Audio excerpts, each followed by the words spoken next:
الحمد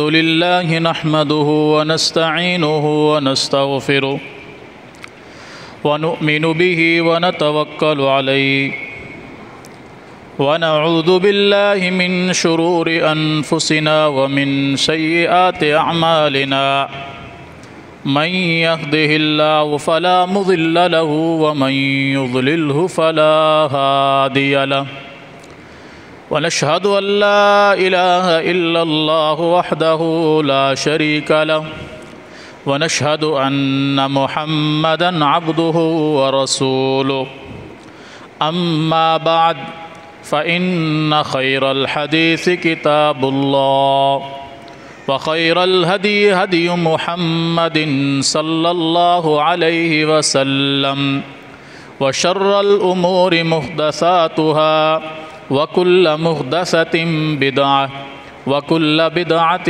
ضلالة وكل ضلالة في النار يا أيها الذين آمنوا اتقوا الله حق تقاته ولا تموتن إلا وأنتم مسلمون يا أيها الناس اتقوا ربكم الذي خلقكم من نفس واحدة وخلق منها زوجها وبث منهما رجالا كثيرا ونساء واتقوا الله الذي تساءلون به والأرحام إن الله كان عليكم رقيبا يا أيها الذين آمنوا اتقوا الله وقولوا قولا سديدا يصلح لكم أعمالكم ويغفر لكم ذنوبكم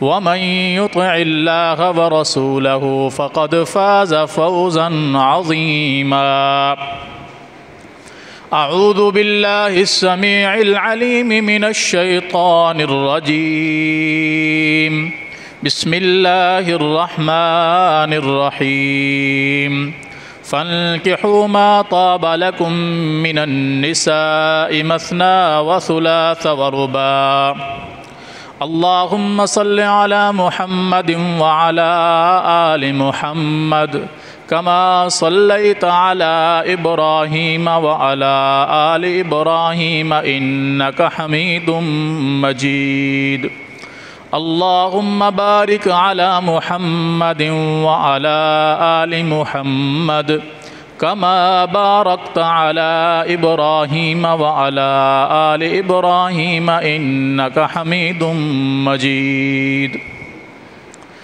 رب اشرح لي صدري ويسر لي أمري واحلل عقدة من لساني يفقه قولي رب زدني علما اللهم انفعنا بما علمتنا وعلمنا ما ينفعنا وزدنا علما سبحانك لا علم لنا إلا ما علمتنا إنك أنت العليم الحكيم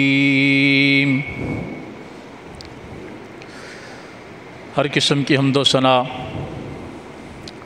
اللہ جل جلالہ کے لیے، بے شمار بے حد و حساب درود و سلام ہوں امام الانبیاء، امام الاولین والآخرین، جناب محمد الرسول اللہ صلی اللہ علیہ وآلہ وصحبہ وسلم کی ذات گرامی پر۔ نکاح کے حوالے سے پچھلے جمعے سے ہماری بات چل رہی ہے کہ شادی بیاہ اور ان معاملات کے اندر کی جانے والی رسومات جن کی بنا پر نکاح کو مشکل کر دیا گیا ہے، اور باقی چیزیں جو ہے وہ آسان کر دی گئی ہیں، جس سے گناہ کے راستے کھلے ہیں۔ مطلب اسپیکر بند کرو۔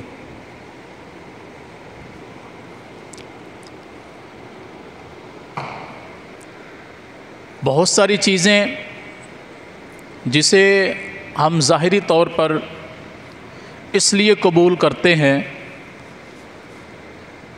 کہ معاشرہ کیا کہے گا کہ ان لوگوں نے شادی کی ہے یا ان کے گھر میں میت ہوئی ہے۔ اس وجہ سے ہمیں شادی بیاہ کے موقع پر وہ کچھ کام کرنے پڑتے ہیں جن سے یہ ظاہر ہو کہ اس گھر میں شادی ہو رہی ہے۔ اس بات سے کوئی ہمیں فرق نہیں پڑتا کہ اسلام کی کتنی مخالفت ہو رہی ہے، لوگوں کے کتنے حقوق ہم غصب کر رہے ہیں، ہماری وجہ سے کتنے لوگوں کو تکلیف ہو رہی ہے، یا ہم شادی بیاہ کو جو کہ ایک سنت کا طریقہ تھا، حلال طریقے سے دو گھروں کو آپس میں جوڑنا تھا، ایک عورت اور ایک مرد کا آپس میں تعلق قائم کرنا تھا، اس حلال کے اندر ہم حرام کتنا شامل کر دیتے۔ آپ یقین مانیے، مجھ سے زیادہ بہتر جانتے ہیں اس بات کو، آج کے دور میں ایک مسلمان کی شادی، اس کے اندر جو کچھ ہوتا ہے رسم و رواج کے نام پر، اللہ کی عزت کی قسم ہندو بھی ہم سے پیچھے رہ گئے ہیں۔ ہماری ان رسموں اور ان رواجوں کے اندر جو کچھ ہم کرتے ہیں، اگر ایک ہی علاقے میں ہندو کی شادی ہو رہی ہو اور مسلمان کی شادی ہو رہی ہو، تو میرے خیال میں اگر اس بات میں مبالغہ نہیں ہے تو آپ ان کے درمیان کوئی فرق نہیں کر پائیں گے۔ بس ایک چیز رہ گئی ہے کہ وہ نکاح کے وقت آگ کے ارد گرد پھیرے لگاتے ہیں، جسے نکاح تصور کیا جاتا ہے۔ جب تک پھیرے نہ لگائیں ان کی شادی ہو ہی نہیں سکتی۔ یا وہ منگل سوتر جو دلہا دلہن کے گلے میں ڈالتا ہے، وہ بھی تقریباً ہم کر چکے ہیں کہ جب تک دلہا دلہن کے گلے میں ہار نہیں ڈالتا، وہ پھولوں کا ہو، وہ نوٹوں کا ہو، وہ کسی بھی شے کا ہو، یا دلہن دلہے کے گلے میں یہ ہار نہیں ڈالتی، ہمارے ہاں بھی تقریباً شادی مکمل نہیں ہوتی۔ ان کے ہاں بھی جب تک دلہا دلہن کو انگوٹھی نہیں پہنائے گا سب کے سامنے، تقریباً شادی مکمل نہیں ہے۔ ہمارے ہاں بھی جب تک دلہا دلہن کو انگوٹھی نہیں پہنائے گا نکاح مکمل نہیں ہے۔ یہ ان کی نظر میں مکمل نہیں ہے، اسلام کی بات نہیں کر رہا ہوں۔ اور اب تو ایک نیا ٹرینڈ چل پڑا ہے کہ جیسے ہی نکاح ہوتا ہے فوراً دلہا دلہن کی پیشانی کو چومتا ہے، اسے گلے لگاتا ہے، گویا کہ یہ ایک عظیم الشان کام کر رہے ہیں کہ ہم ایک دوسرے کے لیے حلال ہو چکے ہیں۔ ٹھیک ہے، نکاح کے بعد دونوں ایک دوسرے کے لیے حلال ہو جاتے ہیں، مگر اس بے شرمی کی اجازت بھی اسلام نے نہیں دی، اس بے غیرتی کی اجازت بھی اسلام نے نہیں دی ہے کہ تم اس وقت اپنی دلہن کو بے نقاب کرو اور اس کو چومنا شروع کر دو اور اس کو گلے لگانا شروع کر دو۔ اسلام ایک مقدس دین ہے جس کے اندر حیا ہے، جس کے اندر شرم ہے، جس کے اندر غیرت ہے۔ پھر ایک لمبا چوڑا فوٹو سیشن ہو رہا ہوتا ہے، مووی بنانے والا وہ موویز بنا رہا ہوتا ہے، اتنا دلہے نے اپنی دلہن کو نہیں دیکھا ہوتا جتنا وہ بغیرت دیکھ رہا ہوتا ہے، اور اس سے بغیرت تو بڑے وہ ہیں نا جو اس کو بلا رہے ہیں اور پھر وہ اس کو مختلف پوز میں لے جا رہا ہے، اب آپ یوں کھڑی ہو جاؤ، اب یوں کھڑی ہو جاؤ، اب یوں بیٹھو، یوں لیٹو، یوں اٹھو، یوں بیٹھو۔ اور ایمانداری سے بتائیے گا، جب یہ ویڈیوز یہ تصاویر بنانے کے لیے وہ اس کو پرنٹ کی شکل دے گا، مووی کی شکل دے گا، اس میں مکسنگ کرے گا، اس میں ایڈیٹنگ کرے گا، وہ کیا سوچ رہا ہوگا اس کو دیکھ کر؟ اس قدر ہم نے اس کے اندر بے حیائی اور فحاشی کو عام کر دیا ہے کہ الامان الحفیظ۔ میں نے بتایا نا کہ اگر ایک علاقے میں ایک ہندو کی اور ایک مسلمان کی شادی ایک علاقے میں ہو رہی ہو تو آپ 99% تقریباً ان کے درمیان کوئی فرق نہیں پائیں گے۔ عیسائیوں کی شادیاں پھر بھی مسلمانوں سے قدرے بہتر ہوتی ہیں، آپ آزما کر دیکھ لیں، عیسائیوں کی شادیاں مسلمانوں سے قدرے بہتر ہوتی ہیں، یہودیوں کی شادیاں مسلمانوں سے قدرے بہتر ہوتی ہیں جو آج کے مسلمان کی شادی ہوتی ہے۔ جب تک ساری رات ڈھول باجا نہ ہو، اب تو ساری رات تو دور کی بات ہے، جب بیٹے کی شادی ہے تو تقریباً پورا مہینہ ہمارے گھر پہ کنجر خانہ ہوتا ہے،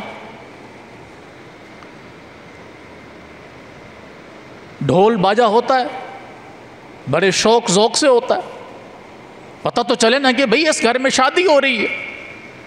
اس سے کوئی فرق نہیں پڑتا کہ برابر کے گھر میں کوئی مریض ہے، یا ان سب چیزوں کو چھوڑیے، گانا سننا حرام ہے کہ نہیں؟ بتائیے، گانا سننا حرام ہے کہ حلال؟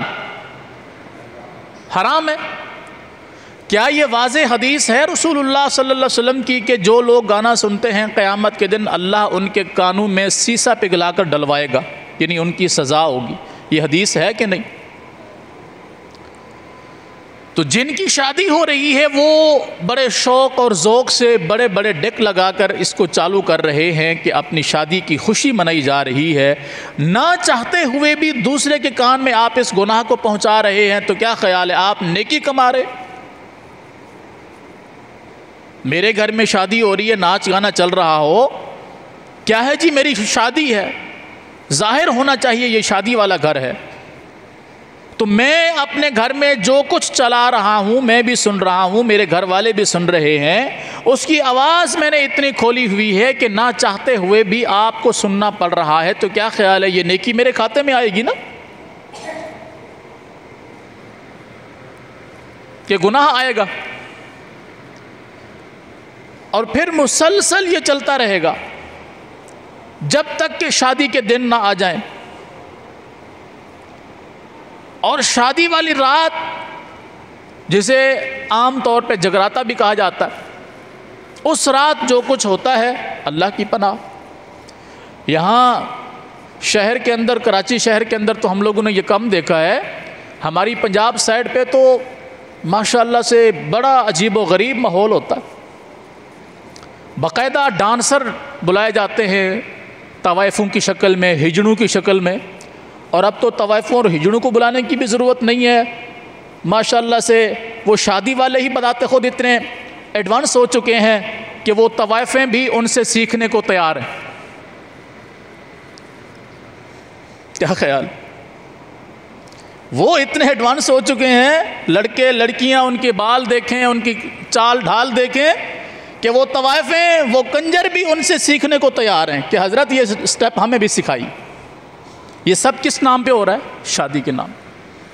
پیسے نچھاور کیے جا رہے ہیں، دولت نچھاور کی جا رہی ہے، فیرنگ کی جا رہی ہے، قتل و غارت کی جا رہی ہے، بے حیائی فحاشی کی کوئی یوں سمجھ لیں اللہ کی قسم کوئی حد نہیں ہے جسے کراس نہ کیا جاتا ہو۔ بڑے بڑے کلب بک کیے جاتے ہیں، بڑے بڑے شادی ہال بک کیے جاتے ہیں، کس لیے؟ کہ وہاں یہ عجیب و غریب قسم کے میلے ہوں گے، منورنجن ہوگا، دیکھنے کو کچھ نہ کچھ ملے گا، پتہ تو چلے فلاں کی شادی ہو رہی ہے۔ رسول اللہ صلی اللہ علیہ وسلم کے زمانے میں بھی شادیاں ہوتی تھیں، آپ اندازہ لگائیے، اتنی سادگی سے بعض دفعہ شادی ہو جاتی تھی کہ کسی کو کانوں کان خبر ہی نہیں ہوتی تھی۔ سیدنا عبد الرحمن ابن عوف رضی اللہ تعالی عنہ جب ہجرت کر کے مدینہ تشریف لائے، ظہر کی نماز پڑھ کر رسول اللہ صلی اللہ علیہ وسلم فارغ ہوئے، پیچھے دیکھا تو عبد الرحمن ابن عوف کھڑے ہوئے، فرمایا عبد الرحمن کب آئے؟ کہا اللہ کے رسول صلی اللہ علیہ وسلم ابھی تشریف لایا۔ کیسے آئے؟ کس حال میں آئے؟ آپ نے حالت اس کی دیکھ لی تھی، ہونٹ پھٹے ہوئے بھوک کی وجہ سے، جسم پہ مکمل لباس بھی نہیں، نہ سواری ہے، نہ پاؤں میں جوتا ہے، نہ جسم پہ مکمل لباس ہے جو سلامت ہو،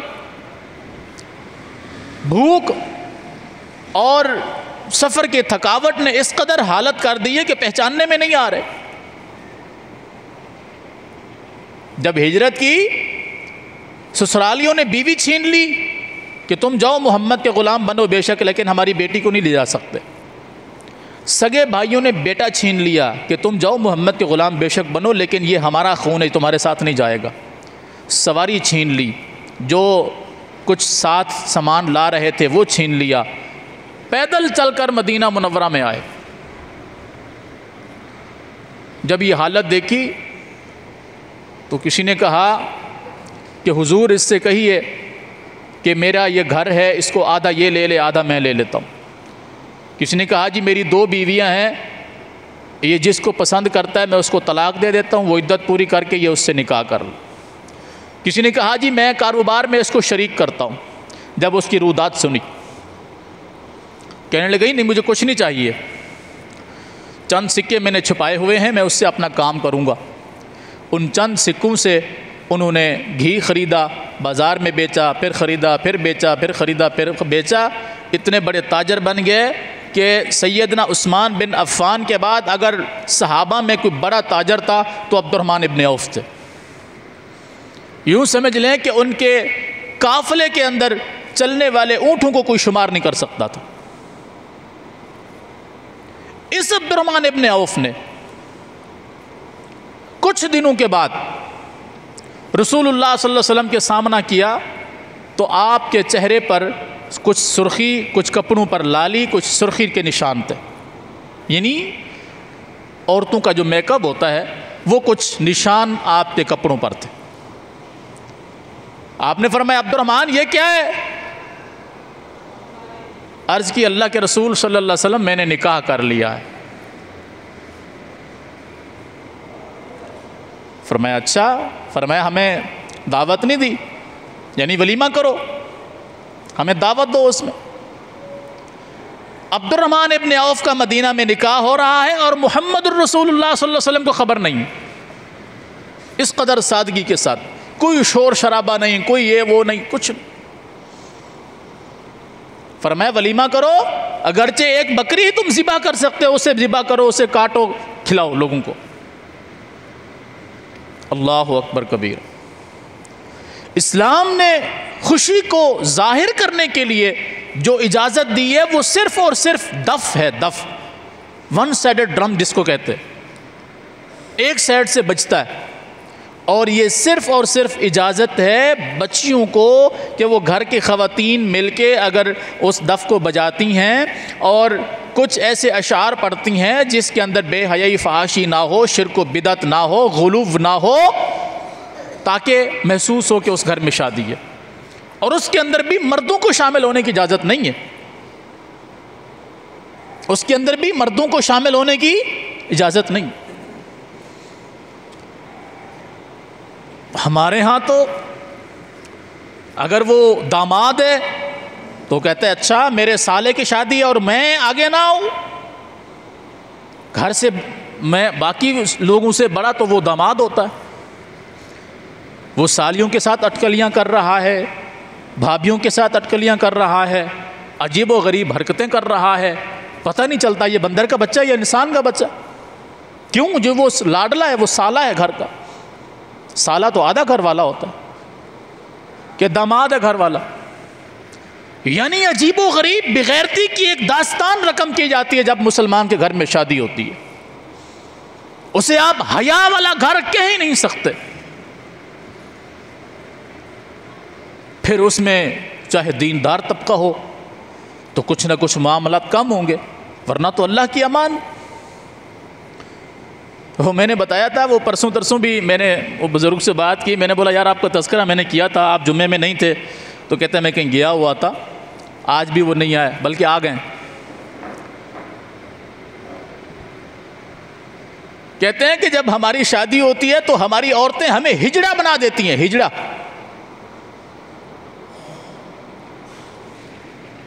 کیوں؟ سوئی سے لے کے اونٹ تک جتنی چیزیں ضرورت ہیں مرد خرید کر لاتا ہے، لیکن شادی کے سارے فنکشن کی ترتیب، کب کیا ہوگا، مہندی کب ہوگی، ڈانسنگ کب ہوگی، فلاں کام کب ہوگا، فلاں کام کب ہوگا، یہ سب ہماری عورتیں ڈیسائیڈ کرتی ہیں، تو ہمیں ہجڑا بنا کر رکھ دیتی ہے۔ اور یہ صرف اس علاقے میں نہیں، ہر جگہ پر یہی حالت ہے بھائی۔ اللہ کا شکر ہے پورا ملک اس میں رنگا ہوا ہے، الا من رحم ربک، جس پر اللہ کا رحم ہو۔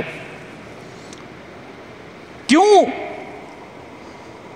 کیونکہ ہم نے اس معاشرے میں رہنا ہے اور ہم نے لوگوں کے سامنا کرنا ہے۔ کوئی کیا بولے گا، تمہارے بیٹے کی شادی ہوئی، ارے تم لوگوں نے یہ نہیں کیا، ارے وہ نہیں کیا۔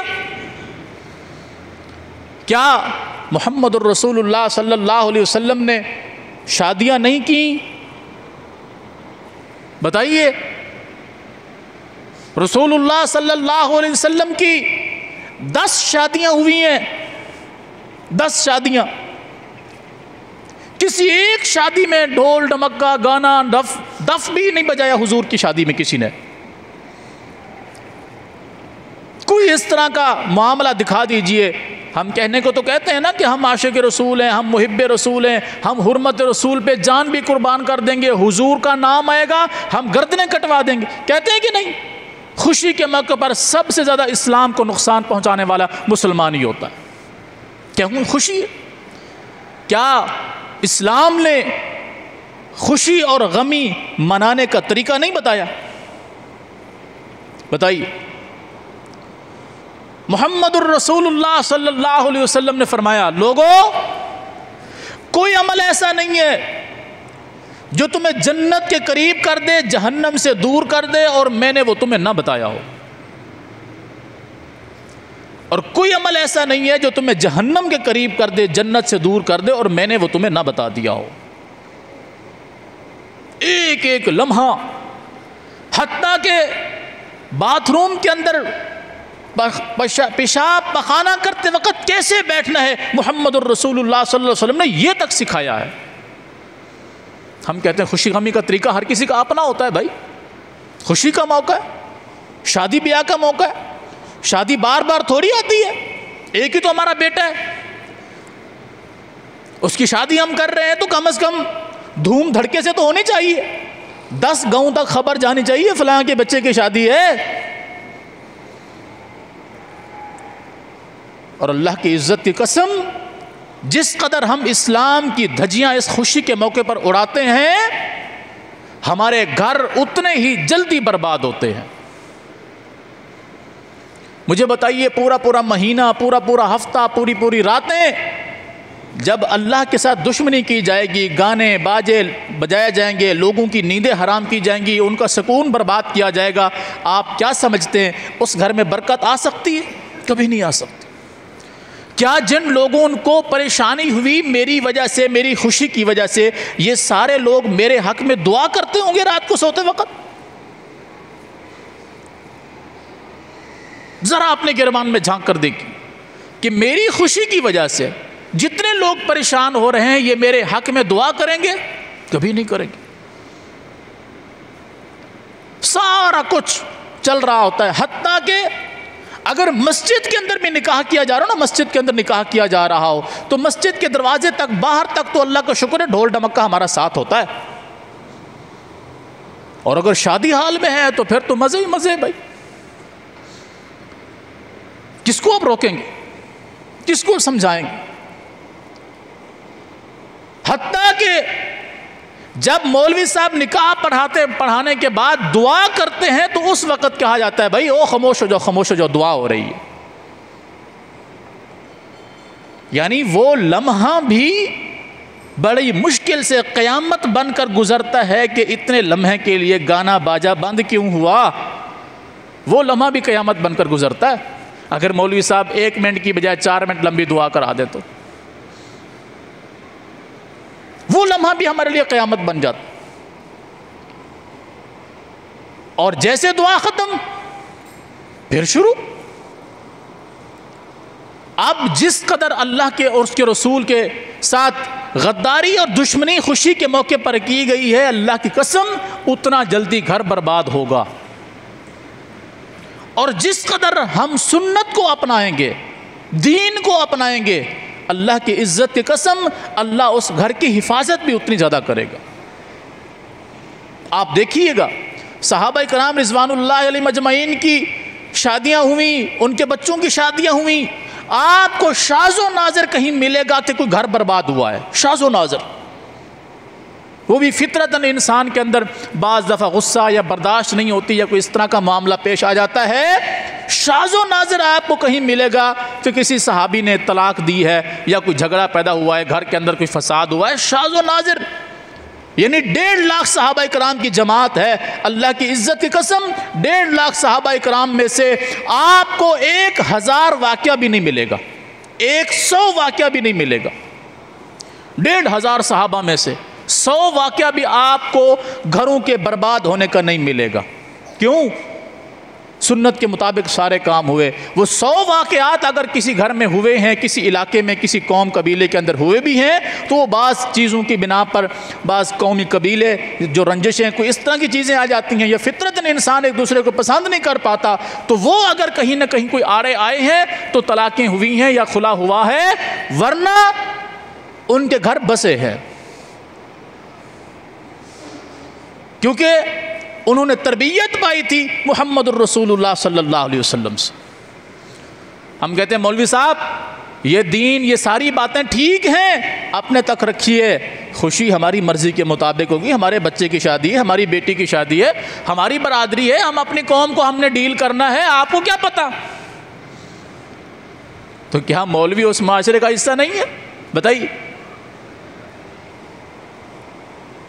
اور وہ بھی تو انسان ہے، وہ بھی اسی معاشرے کا حصہ ہے۔ صرف کیا ہے کہ ایک دوسرے سے بڑھ چڑھ کر ہم نے معاملے کو پیش کرنا ہے۔ وہاں اسلام کا کیا حال ہوتا ہے اس سے کوئی فرق نہیں پڑتا۔ اور پھر گھر برباد بھی اسی وجہ سے ہوتے ہیں، کیونکہ نبی کریم صلی اللہ علیہ وسلم نے کیا فرمایا؟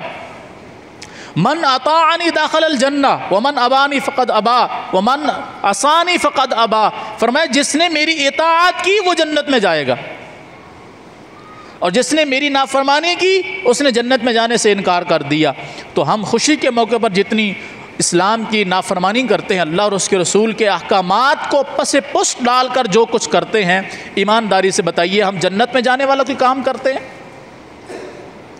ہماری وجہ سے پڑوسی پریشان، ہماری وجہ سے بذات خود ہم پریشان، ہماری وجہ سے نہ چاہتے ہوئے لوگوں کے کانوں میں گانے کی، باجے کی آواز جا رہی ہے، پریشانی ہو رہی ہے ان کو، سب کی بد دعائیں، سب کی جو ہے وہ طعن و تشنیع، سب کی باتیں ہم سمیٹ کر پھر یہ امید کر رہے ہوتے ہیں کہ بس دعا کرنا میری بیٹی کا گھر بس جائے، بس دعا کرنا میرے بیٹے کا گھر بس جائے۔ ایسا کیسے ہو سکتا؟ اسلام کوئی مذاق تو نہیں ہے۔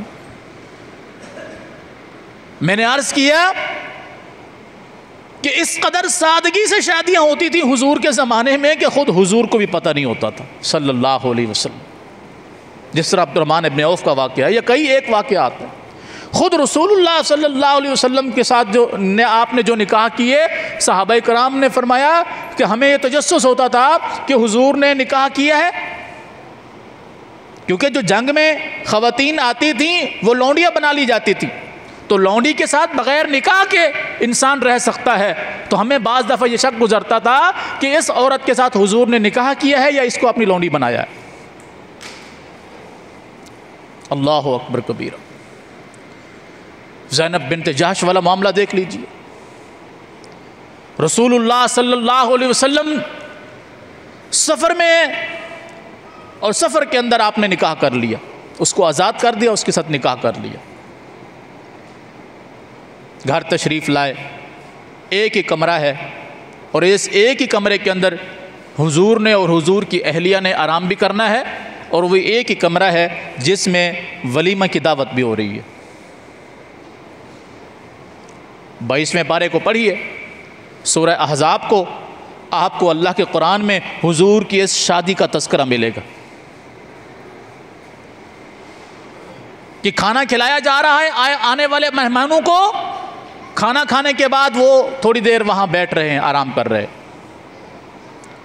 اللہ قرآن نازل فرما رہا ہے، فرمایا جب میرے نبی کے گھر میں کھانا کھا لو تو نکل جایا کرو گھر سے باہر، کسی اور کو باری آ جائے وہ کھانا کھا کے نکل جائے، تم لوگ چلے جایا کرو، تمہارا یہ بیٹھنا میرے نبی اور میرے نبی کے گھر والوں کو تکلیف دیتا ہے. یعنی کھانا کھا لیا فارغ ہو کے چلے جاؤ, بس ختم. یہ کیا تم وہاں دھما چوکڑی بنا کے بیٹھ جاؤ, باتیں کرنا شروع کر دو کہ اسی گھر میں حضور کی اہلیہ بھی موجود ہے. حضور بار بار گھر سے باہر نکل رہے ہیں, گھر میں داخل ہو رہے ہیں, گھر سے باہر نکل رہے ہیں, گھر میں داخل ہو رہے ہیں, تاکہ لوگ سمجھ جائیں کہ ہم نے کھانا کھا لیا, فارغ ہو گئے, اب ہمیں چلے جانا چاہیے. بالآخر اللہ نے قرآن نازل فرما دیا. اللہ اکبر. وَلَا مُسْتَأْنِسِينَ لِحَدِيثٍ, جب کھانا کھا لو وہاں گپ شپ کرنے کے لیے میرے پیغمبر کے گھر میں مت بیٹھنا, چلے جاؤ وہاں سے. سختی کے ساتھ اللہ نے قرآن نازل کیا. ہمارے ہاں معاملہ عجیب ہوتا ہے. ہم سب کچھ کریں گے, سب کچھ جو ہمارے من میں آئے گا ہم کریں گے. مولوی صاحب تیرا کیا کام ہے, تو جو مرضی کہتا رہے, ہم نے اپنی خوشی کرنی ہے, تمہارا کیا جاتا ہے. کاش کہ ہم نے اسلام کو پڑھا ہوتا. اللہ کی عزت کی قسم, ہمیں خوشی اور غمی کے سارے معاملات اسلام کے اندر ملتے.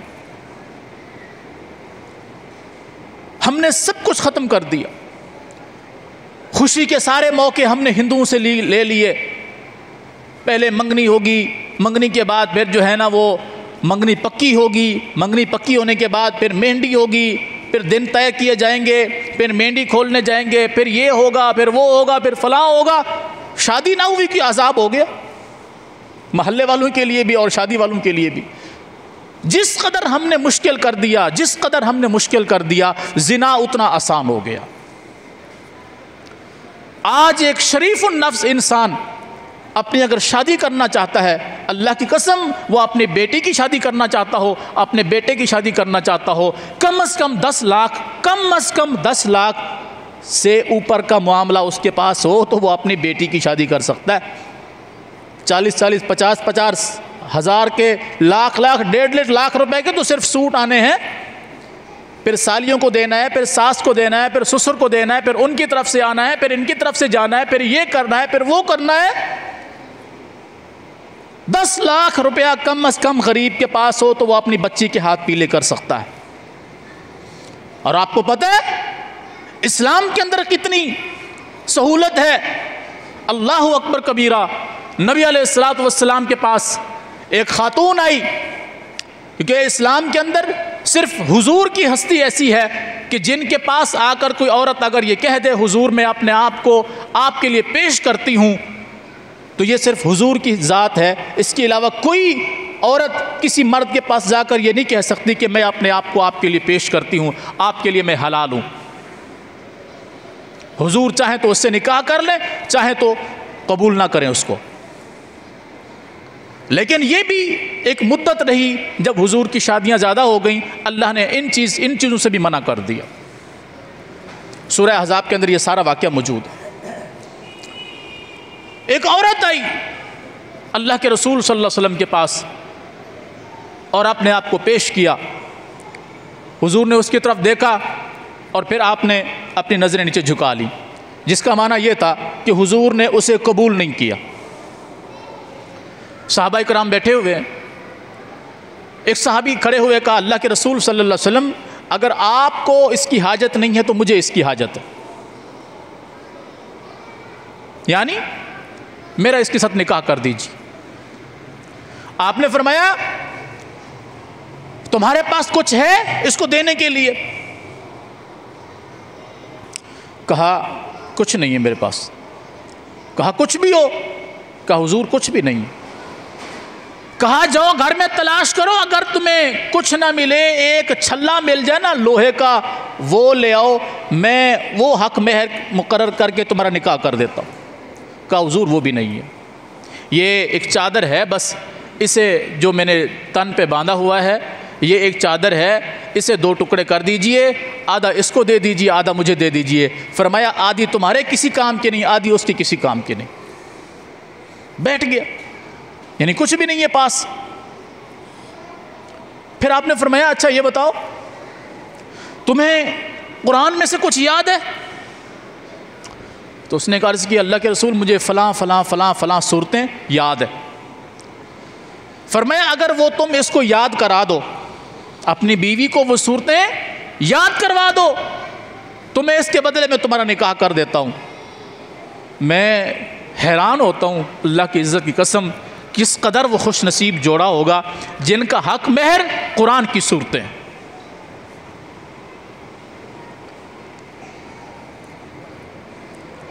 قرآن کی صورتیں جن کا حق مہر بن رہی ہیں، اور وہ کس قدر خوش نصیب خاتون کہ جس کو حق مہر میں کیا مل رہا ہے؟ قرآن کی صورت۔ حضور نے ان کا نکاح پڑھا دیا، اس قدر آسان کیا نکاح کو، اس قدر آسان۔ کیا میں اور آپ میں سے کوئی جرت کرتا ہے کسی غریب کسی کنگال کو اپنی بیٹی کا نکاح دے دے کہ ٹھیک ہے تمہارے پاس کچھ نہیں ہے، آؤ میں تمہیں اپنی بیٹی کا پھر بھی نکاح دیتا ہوں؟ نہ میں یہ جرت کروں گا، نہ آپ یہ جرت کریں گے۔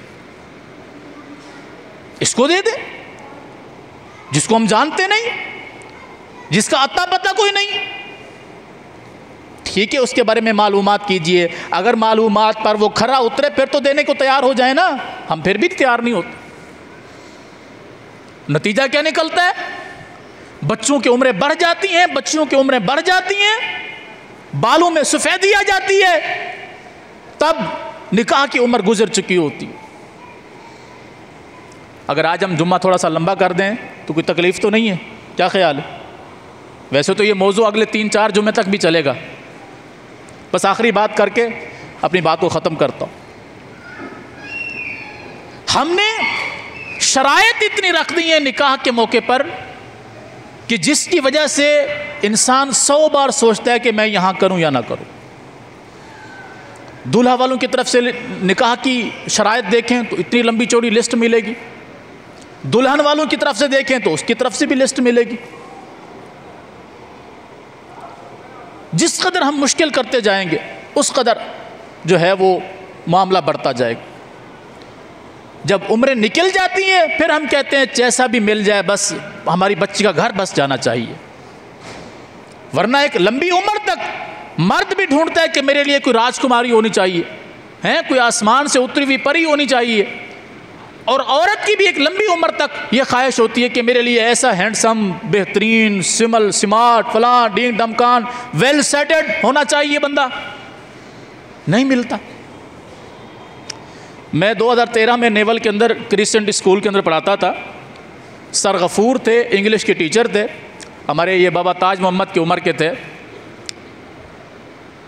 اس وقت تک ان کی شادی نہیں ہوئی تھی، اور یہ سچا واقعہ سنا رہا ہوں، اللہ گواہ ہے اس بات پر، ابھی بھی وہ حیات ہیں، آپ کو ملوا سکتا ہوں۔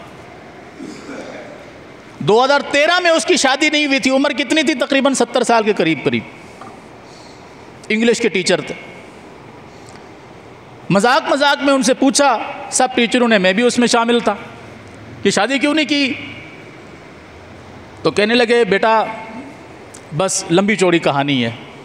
کہا پھر بھی بتائیے؟ کہا بیٹا جب میری عمر 20 سال کی تھی نا تو میں نے اپنی اماں کو ایک لسٹ بنا کے دی کہ میری بیوی کے اندر یہ 40 خوبیاں ہونی چاہیے۔ کتنی؟ 40 خوبیاں، یہ ہو یہ ہو یہ ہو یہ ہو، ایسی ایسی ہو۔ تو پھر کہتے ہیں 20 سے 21 سال کا ہو گیا تو 40 خوبیوں والی کوئی نہ ملی، تو میں نے کہا اماں ایسا کیجئے 2 خوبیاں کم کر دیجئے، اب کتنی ہونی چاہیے؟ 38۔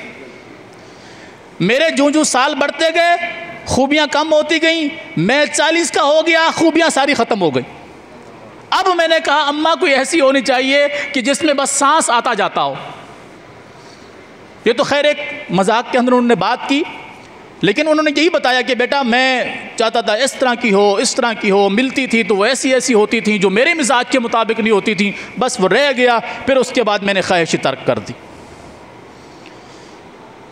یہ اگرچہ کسی حد تک مذاق ہے لیکن حقیقت بھی اسی طرح کی ہے کہ یہ اس قوم کی نہ ہو، اس قبیلے کی نہ ہو، اس خاندان کی نہ ہو، اس کا ناک لمبا نہ ہو، سر چھوٹا نہ ہو، قد بڑا نہ ہو، ایسی نہ ہو ویسی نہ ہو۔ اللہ کے بندے کیا کر رہے ہو؟ یہ دیکھو وہ دیندار ہے کہ نہیں، وہ دیکھو کہ وہ گھرانہ عزت دار ہے کہ نہیں، یہ دیکھو کہ وہ با اخلاق با کردار لوگ ہیں کہ نہیں۔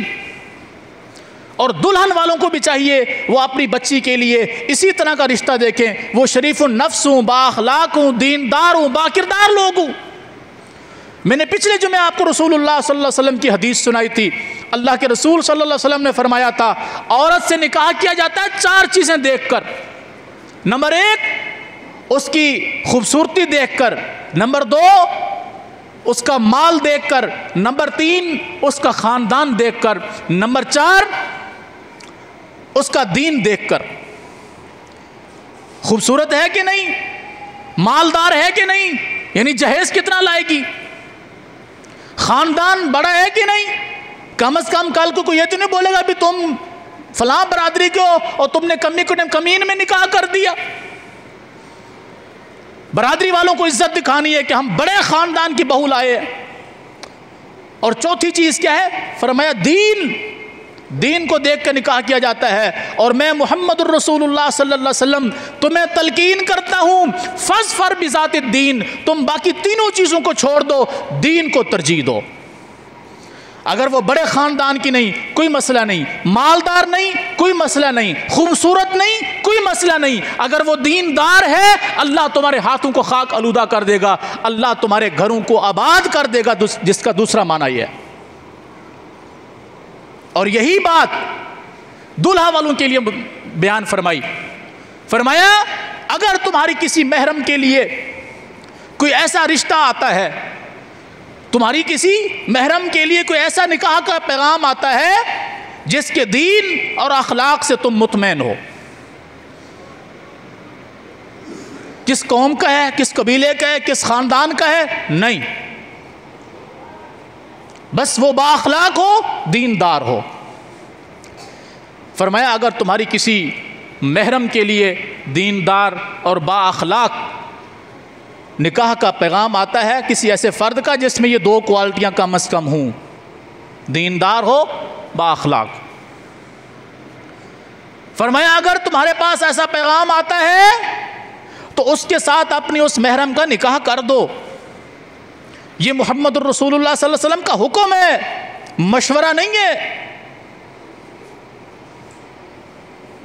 ہم تو مولوی صاحب سے بھی بات چیت کرتے ہیں، جب گھر بگڑ جاتا ہے نا پھر ہم کہتے ہیں مولوی صاحب اس وقت آپ سے اگر مشورہ کر لیتے نا تو اچھا ہوتا۔ مولوی صاحب غیب کی بات تھوڑی جانتا ہے، وہ بھی تم سے حالات پوچھے گا، بتائے گا، پھر بتائے گا بھی یہ تمہارے لیے بہتر ہے یا نہیں، اتنا ہی بتا سکتا ہے نا۔ پھر ہم کہتے ہیں نہیں اس وقت ہم نے بڑے بڑے استخارے کروائے، یہ کرایا وہ کرایا فلاں کیا، ہم نے ان کی کنڈلیاں ملوائیں۔ ہندو کنڈلیاں ملاتے ہیں، ہم ستارے ملاتے ہیں۔ ہم نے پوچھا تھا، وہ کہہ رہے تھے کہ ان کے ستارے آپس میں ملتے ہیں۔ سارا کچھ ہم نے کیا تھا مولوی صاحب، لیکن گھر پھر بھی بگڑ گیا۔ اور رسول اللہ صلی اللہ علیہ وسلم نے کیا فرمایا؟ جس کے دین اور اخلاق سے تم مطمئن ہو تو حضور کا حکم ہے کہ اس کے ساتھ نکاح کر دو۔ فرمایا اگر نہیں کرو گے پھر حضور کی وارننگ سنیے۔ فرمایا اگر تم ایسا نہیں کرو گے پھر تم اللہ کی زمین میں فساد برپا کر دو گے، یعنی پھر جو تمہیں دلہا ملے گا وہ تمہارے 14 طبق روشن کر دے گا۔ اور ایسے میں بے شمار گھروں کو جانتا ہوں، ان کے نام، ان کے پتے، ان کے ایڈریس آپ کو بتا سکتا ہوں، جا کر حقیقت دریافت کر لیجئے ان سے۔ اگر وہ نہ بتائیں میرے رب کی قسم چوک پہ کھڑے ہو کے مجھے گولی مار دینا، کہ جن کے دامادوں نے آج تک انہیں ننگا کیا ہوا ہے۔ کیوں؟ بیٹی کی ڈیمانڈ پر، جاؤ اپنے باپ سے یہ لے کے آؤ، آج اپنے باپ سے یہ لے کے آؤ، آج یہ کر کے آؤ، فلاں کر کے آؤ۔ بے شمار گھر ایسے ہیں۔ تب ان کو نہ دین کا پتہ تھا نہ اخلاق کا پتہ تھا، بس ہماری قوم کا ہونا چاہیے، اونچے خاندان کا ہونا چاہیے۔ لڑکی والوں نے بھی یہی ڈھونڈا، لڑکے والوں نے بھی یہی ڈھونڈا، خاندان بڑا ہو، قوم قبیلہ بڑا ہو، برادری بڑی ہو، یہ وہ ہو، فلاں ہو۔ اور آج بربادی کے علاوہ کچھ نہیں ہے۔ اس لیے میں پھر کہتا ہوں اللہ کے حکم کو مانیے، نکاح کو آسان کیجیے، شادی کی رسوم و رواج کو ختم کیجیے۔ اسلام کے اندر صرف 2 چیزیں ہیں، بہترین رشتہ ڈھونڈا جائے اور ان کا نکاح کیا جائے، اور نکاح کے بعد ایک ہی کام ہے اور وہ ولیمہ ہے، اور وہ بھی مرد کی طرف سے۔ شادی والوں کے لیے یوں سمجھ لیے بیٹی والوں کے اوپر اسلام نے 1 روپے کا بھی بوجھ نہیں ڈالا، 1 روپے کا بھی۔ ہم تو رشتہ دیکھنے جاتے ہیں، تب ان کو بتاتے ہیں کہ ہم 10 بندے آئیں گے، ان کا کھانے کا انتظام کرنا. پھر بات پکی کرنے جاتے ہیں، پھر الگ بیماری. پھر ہم آئیں گے، پھر آنا جانا لگا رہے گا جب تک نکاح نہیں ہوتا. تو جب تک یہ آنا جانا لگا رہے گا، یہ ڈرامے بازی کس کے اوپر ہوگی؟ لڑکی والوں کے اوپر. گویا کہ وہ بیٹی کی شادی نہیں کر رہے، کسی مصیبت کے اندر آ گئے. پھر شادی کے موقع پر ہمارے ساتھ اتنے افراد ہوں گے، 200 بندہ ہوگا، 250 بندہ ہوگا، 300 بندہ ہوگا. آپ ہماری برادری کو کیا کھانا کھلائیں گے؟ ان کا مینیو یہ ہونا چاہیے. ہماری قوم قبیلے والے تیکھا پسند کرتے ہیں، میٹھا پسند کرتے ہیں، یہ پڑھتے ہیں، وہ کرتے ہیں. ڈوب کے مر جاؤ، اس سے بہتر ہے. وہ تمہیں لخت جگر بھی دے رہا ہے، تمہارا پاپی پیٹ بھی بھر رہا ہے، اور پھر بھی تم اس کی گردن پہ چھری رکھ کے اس کو الٹی چھری سے ذبح کرنا چاہتے ہو. اللہ کی عزت کی قسم، آپ رسول اللہ صلی اللہ علیہ وسلم کا دور، صحابہ کا دور، تابعین کا دور، تبع تابعین کا دور اٹھا کر دیکھ لیجئے. کہیں پر آپ کو لڑکی والوں کے گھر میں اگر کھانا مل جائے، میرے رب کی قسم منہ مانگا انعام دوں گا. اور ہم تو لڑکی والوں کو جہنم میں ڈال دیتے ہیں جیتے جی. میں نے ایسے نہیں بتایا کہ کم از کم 10 لاکھ روپیہ ہو گھر میں تو بندہ اپنے آج کے دور میں اپنی بیٹی کے ہاتھ پیلے کر سکتا ہے. وہ 10 لاکھ کہاں خرچ ہوتا ہے؟ تم نے یہ لباس دیا، اس طرح کے کپڑے تو ہمارے گھر کی نوکرانیاں بھی نہیں پہنتی جو تم نے اپنی بیٹی کو دیا. یہ کوئی برتن ہے؟ یہ کوئی فرنیچر ہے؟ یہ کوئی گاڑی ہے؟ تو اگر ان کو پتا ہوتا کہ تم اتنے بڑے بھکاری ہو تو وہ تمہیں دیتے ہی نہیں. اس سے بہتر تھا کہ تم لڑکی والوں سے کچھ مانگتے، تم باہر روڈ پہ کھڑے ہو کر کٹورا لے کر بھیک مانگ لیتے. تم نے عذاب بنا دیا دوسرے کی بیٹی کے جینا. رسول اللہ صلی اللہ علیہ وسلم نے جتنے نکاح پڑھائے سادگی کے ساتھ پڑھائے. آپ کے اپنے نکاح ہوئے ہوں، بھلے آپ کی بیٹیوں کے نکاح ہوئے ہوں. لڑکی والوں پر کوئی بوجھ نہیں ہے، کسی قسم کا کوئی بوجھ نہیں ہے، نہ کسی قسم کی کوئی ڈیمانڈ ہے کہ جہیز بھی تم دو گے، فلاں بھی تم دو گے، فلاں بھی تم دو گے. تم کس چیز کے مرد ہو اگر سب کچھ اس نے لے کے آنا ہے تو؟ اللہ کے لیے زنا کا رستہ بند کیجئے. جیسے بچے بالغ ہو جائیں جلد سے جلد کوشش کیجئے، سادگی کے ساتھ، آسانی کے ساتھ ان کا نکاح کر دیجئے، بیٹا ہو یا بیٹی. اور اگر بیٹا بھی کمانے کے قابل نہیں ہوا، کام کاج نہیں کرتا، آپ اس کی ذمہ داری اٹھا رہے ہیں، اللہ تب بھی آپ کے لیے راستے کھول دے گا. ایمانداری سے بتائیے، جو بیٹی اپنے ماں باپ کے گھر میں کھانا کھا رہی تھی، جب وہ بہو بن کر آپ کے گھر میں آئے گی، اللہ اس کا رزق آپ کے ساتھ، اس کے ساتھ نہیں بھیجے گا؟ وہ آپ پہ ذمہ داری ہوگی کہ پہلے ہم گھر کے 6 افراد تھے، اب 7ویں آ گئی ہے، اب 7ویں کا روزی کا بندوبست بھی ہمیں کرنا پڑے گا. نہیں، آپ نہیں کرو گے، اللہ اس کا رزق ساتھ بھیجے گا. نہیں یقین تو اللہ کے قرآن کو پڑھیے. فرمایا وَمَا مِن دَابَّةٍ فِي الْأَرْضِ إِلَّا عَلَى اللَّهِ رِزْقُهَا يَعْلَمُ مُسْتَقَرَّهَا وَمُسْتَوْدَعَهَا كُلٌّ فِي كِتَابٍ مُبِينٍ. زمین و آسمان کے اندر جتنی بھی جاندار چیزیں ہیں سب کا رزق اللہ کے ذمہ ہے. وہ ان کی زندگی کو بھی جانتا ہے، ان کی رہائش کو بھی جانتا ہے، ان کے مرنے کو بھی جانتا ہے. انسان جانداروں میں شامل ہے کہ نہیں؟ بیٹی جانداروں میں شامل ہے کہ نہیں؟ اور خود اللہ قرآن میں فرماتا ہے نحن نرزقہم وإیاکم، تمہیں بھی ہم رزق دیتے ہیں، انہیں بھی ہم رزق دیتے ہیں. تو جو تمہارے گھر پہ آئے گی تمہارے اوپر بوجھ بن کر نہیں آئے گی، اللہ اس کا رزق ساتھ بھیجے گا، بشرطے کہ ہم اسلام کے احکامات پر یقین رکھتے ہوں، بھروسہ کرتے ہوں. ہم جب تک اپنی مرضی کریں گے، اپنی قوم، قبیلے اور برادری کو دیکھتے رہیں گے، اسی طرح ذلیل ہوتے رہیں گے جس طرح ہو رہے ہیں. اور آنے والے حالات بد سے بدتر ہوتے جا رہے ہیں. جس قدر آنے والے حالات آ رہے ہیں، اللہ کی امان. آج ہماری نسلیں جو فتنے فساد دیکھ رہے ہیں، ہمیں نہیں پتا آنے والے دنوں میں کس طرح کے حالات آئیں گے. اور اب جدید ٹیکنالوجی کا زمانہ آ رہا ہے جس میں انسان کو بلیک میل کرنے اور اس کو گمراہ کرنے، اس کی عزتوں کو اچھالنے میں کوئی کسر نہیں چھوڑی جائے گی.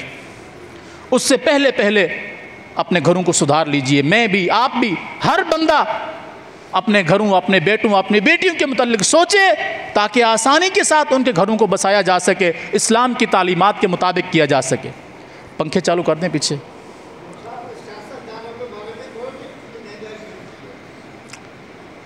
بابا جی جس دن ہم بندے کے بچے بن گئے نا، سیاستدان بندے کے بچے بن جائیں گے۔